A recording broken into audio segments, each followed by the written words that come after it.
Alors voici l'appareil qui sert pour faire de l'analyse vibratoire de type global.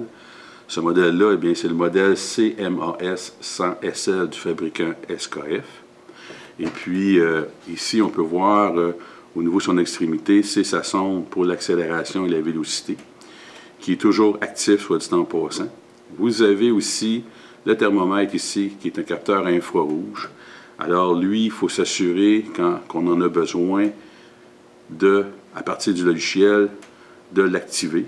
Donc, on peut l'activer ou non l'activer selon les besoins.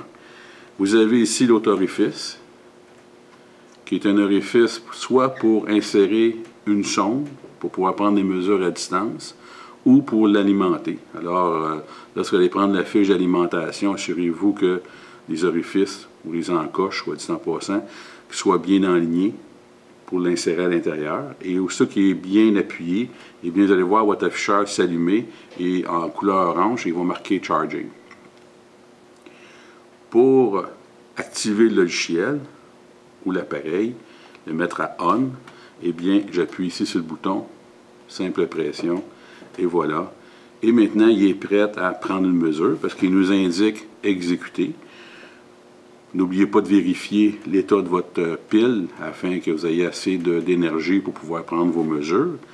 Et vous avez à l'intérieur le groupe, la classe qui peut être modifiée à partir des boutons qui sont ici.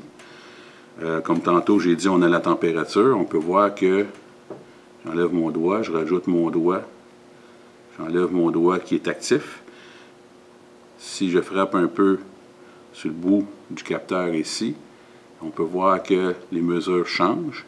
Et si je frappe un petit peu plus fort, vous allez voir apparaître A, qui veut dire que je viens de tomber dans une zone d'alarme. Et si je continue à frapper encore plus fort, vous allez voir en dessous D, ça veut dire qu'on vient de tomber dans la zone danger.